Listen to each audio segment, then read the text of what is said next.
Hello everyone, हमारा question है limit of n tends to infinity n plus one whole to the power 1/3 upon n to the power 4/3 plus n plus 2 to the power 1/3 upon n to the power 4/3 and so on till 2n whole to the power 1/3। Okay, so ये हमारी value. सो अगर हम यहाँ check करें तो ये क्या है, इन्फिनिटी बाय इन्फिनिटी के फॉर्म में है। ओके, सो अगर हम न्यूमरेटर से n कॉमन ले लें, ओके, तो हम इसको लिख सकते हैं like limit of n tending to infinity, n common लेंगे, सो ये आएगा n to the power 1/3 into 1 plus 1/n to the power 1/3 upon n to the power 4/3। Okay, similarly यहाँ पे अगर हम n कॉमन लेंगे तो n to the power 1/3 1 plus 2/n to the power 1/3 divided by n to the power 4/3 and so on. And इसको हम लिख सकते हैं 2 to the power 1/3 into n to the power 1/3 upon n to the power 4/3। Okay, so यहाँ से हम n to the power 1/3 and n to the power 4/3 में से ये डिलीट हो जाएगा तो डिनोमिनेटर में n बचेगा हमारे पास। सिमिलरली सारी वैल्यूज में हमारे पास डिनोमिनेटर में n बचेगा।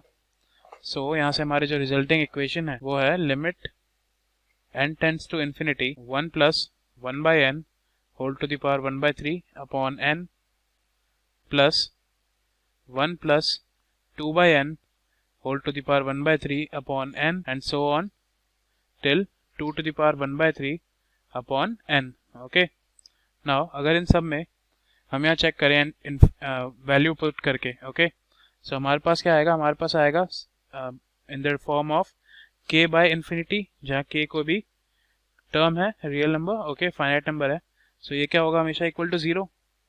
ओके, सो इसकी सारी इस इक्वेशन के सारे टर्म्स में सिमिलर वैल्यूज आएंगी बाय एज 1/n। अगर हम n को इन्फिनिटी पुट करेंगे सो ये आएगा 1/n, सिमिलरली ये भी आएगा 1/n and so on till ये आएगा हमारा 2 टू द पावर 1/3/n। सो इन सब की वैल्यूज क्या है, 0।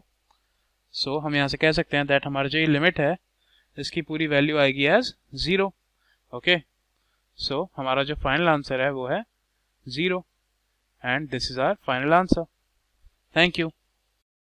हेलो फ्रेंड्स, तो आज का क्वेश्चन दिया हुआ limit n tend to infinity और ये हमें फंक्शन दिया हुआ है n plus 1 into n plus 2 up to 3n divide by n raised power 2n whole raised power 1/n। तो चलिए इसका हम सॉल्यूशन फाइंड करते हैं। हम क्या करते हैं, इसे कैपिटल आई सपोज कर लेते हैं, इसे थोड़ा एडजस्ट करके लिख सकते हैं हम limit n tending to infinity, इसे हम क्या लिख सकते हैं n plus 1 divide by n into n plus पूरा ब्रैकेट है n plus 2 divide by n up to 3 हम क्या लिख सकते हैं n plus 2n divide by, ये बेसिकली पूरे में n plus 2n divide by n का होल रेस्ट पावर 1/n। तो फ्रेंड्स अब हम क्या करते हैं, इसमें दोनों साइड लॉग ले लेते हैं, तो ये हमारा हो जाएगा log of i equal to limit n tending to infinity log of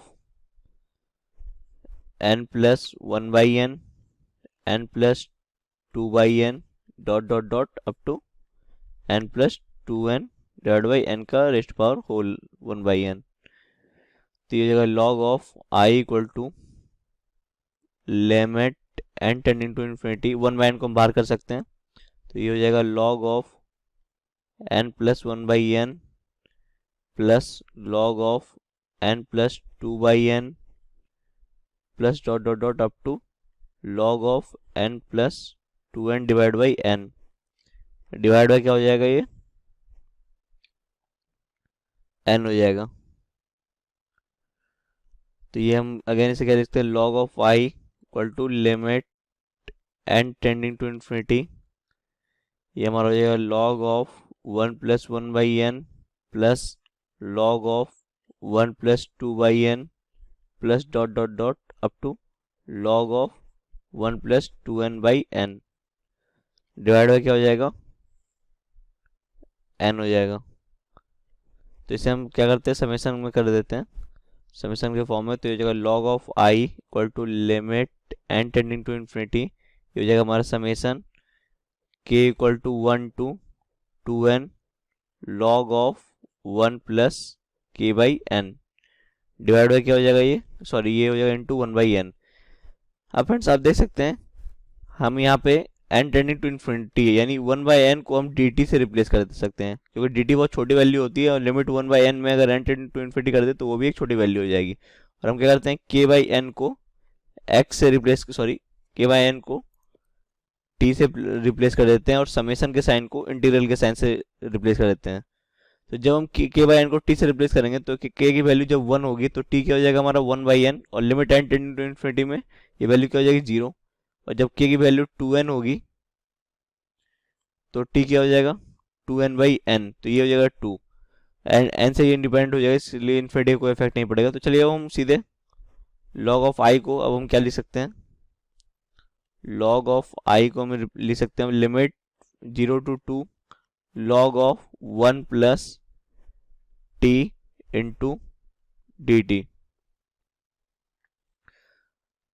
तो फ्रेंड्स अब बेसिकली हम क्या करना है, log ऑफ 1 प्लस t का इंटीग्रेशन फाइंड कर लेना है। तो ये हमारा क्या हो जाएगा, इसे हम इंटीग्रल ऑफ ut मतलब ये,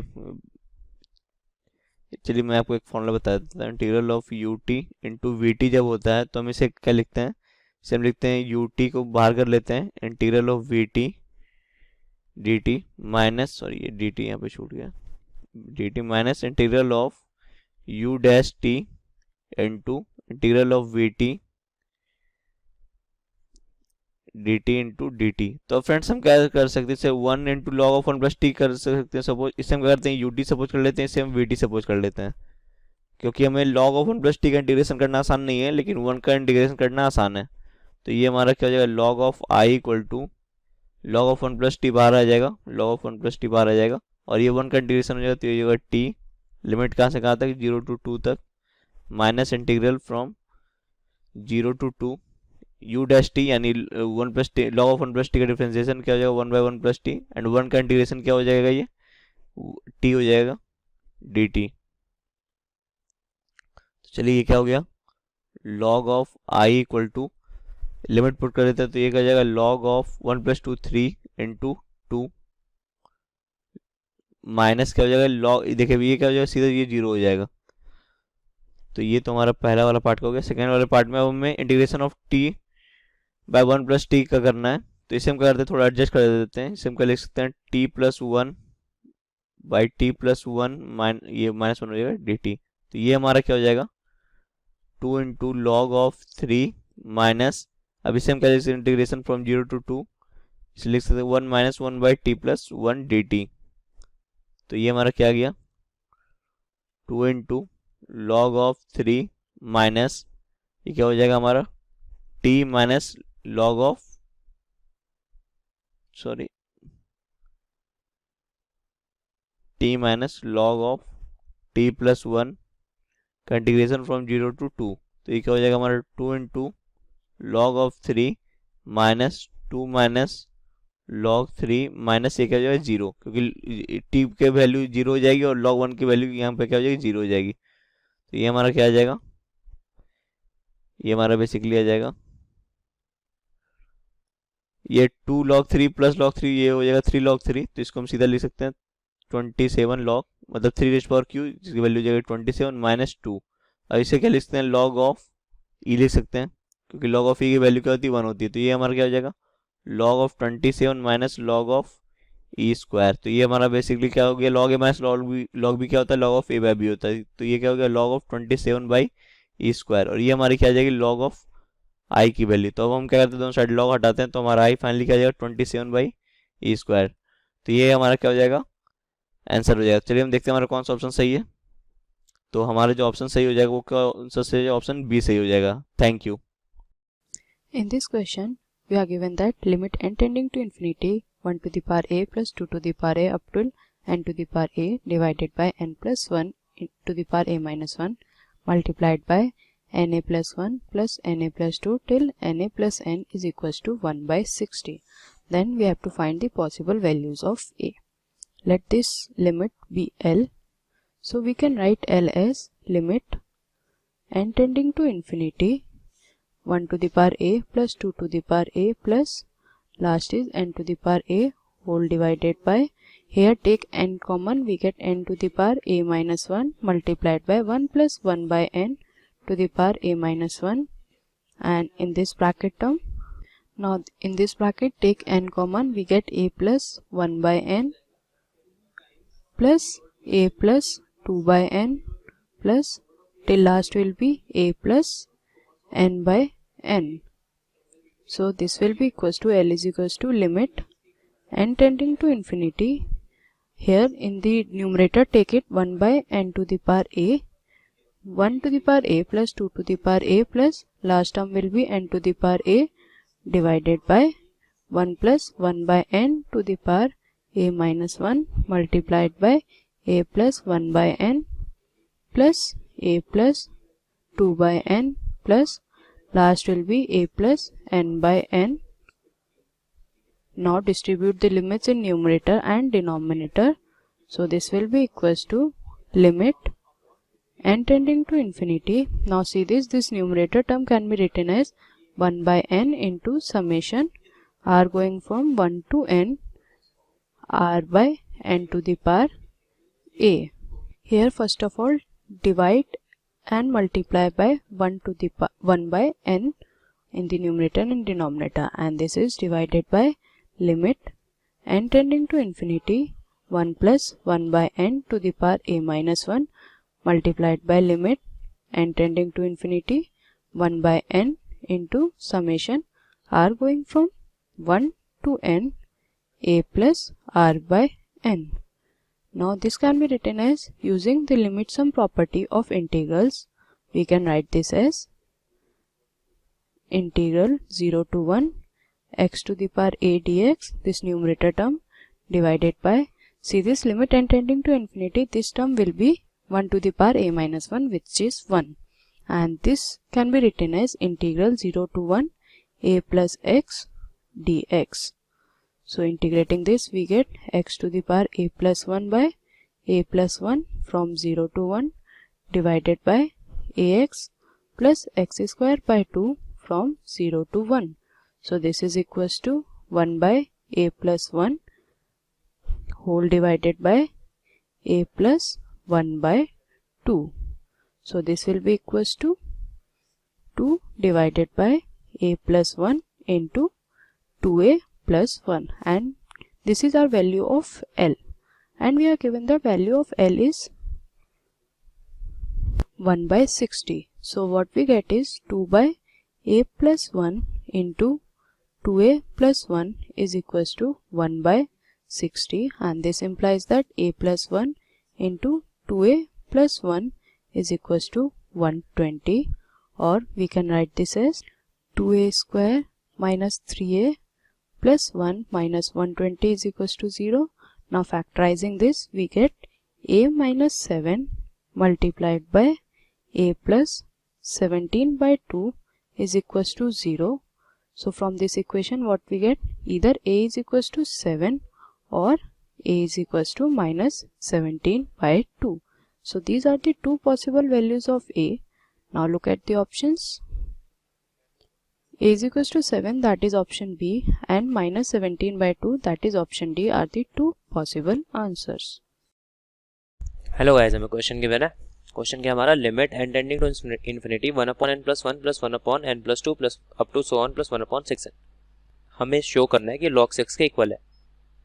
तो देखो हमें limit n tending to infinity 1 upon n plus 1 plus 1 upon n plus 2 plus up to so on plus 1 upon 6n log 2 के इक्विवेलेंट, हमें log 6 के इक्विवेलेंट शो करना है. तो देखो ये हमारी, अगर हम LHS लेते हैं, केवल पहले हम लेफ्ट हैंड साइड ले रहे हैं, तो लेफ्ट हैंड साइड लेंगे तो यहाँ पे 1 upon n plus 1 plus 1 upon n plus 2 plus up to so on, ये क्या लिखा हुआ है 1 अपॉन 6n को हम क्या लिख सकते हैं n, ठीक है.